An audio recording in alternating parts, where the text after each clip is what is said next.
over the next 10 years, we figure this market will grow from about $6 billion this year to about $18 billion in 2028. And that's with a compound annual growth rate of around 13%. And nearly $8.7 billion of that will be for the smart cities. That's the largest segment, where there's going to be a lot of connectivity around mobility, transportation, parking, and whatnot. So that's a big analytics growth area. But we also see really fast growth for grid asset analytics. Again, that's the machines that monitor, and the AI that will go around all of that for keeping the lights on, if you will. And then on the demand side, we see 15.5% growth curve there, and then 15% for grid operations.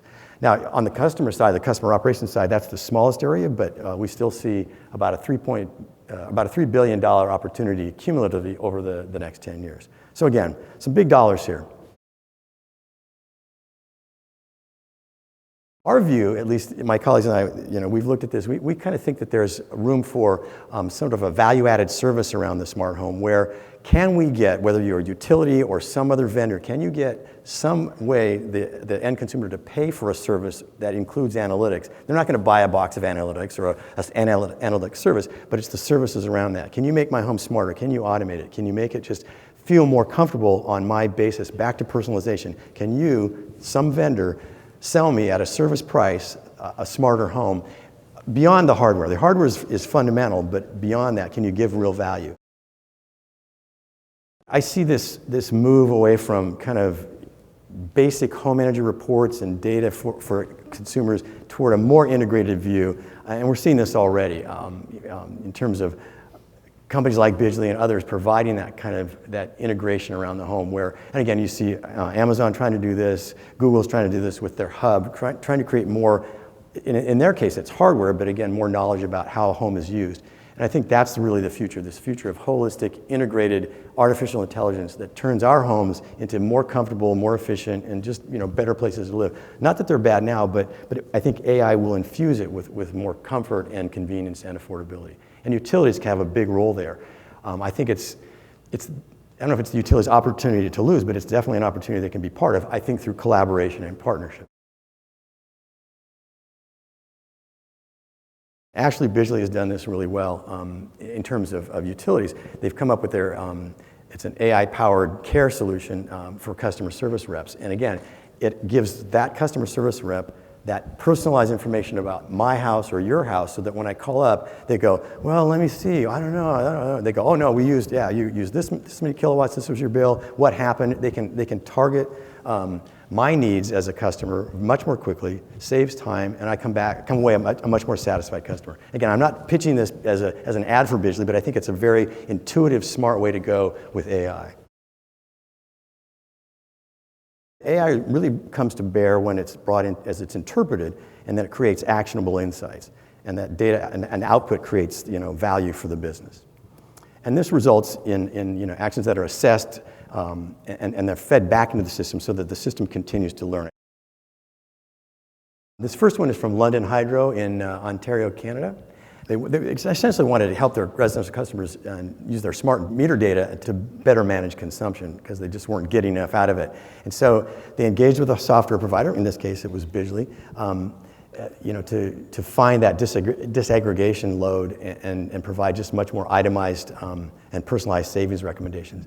And it turned out to be pretty well. I mean, the typical resident saved about 2.25% on their energy spending.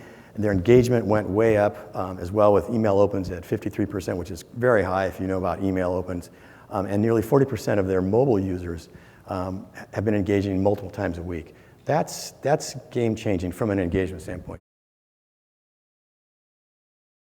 The next one comes from Rocky Mountain Power, and again, this is a Bidgely example, but I think it's a really good one. Rocky Mountain Power, if you don't know, is based in 3 states, in Utah, Wyoming, and Idaho, so a very big footprint as well.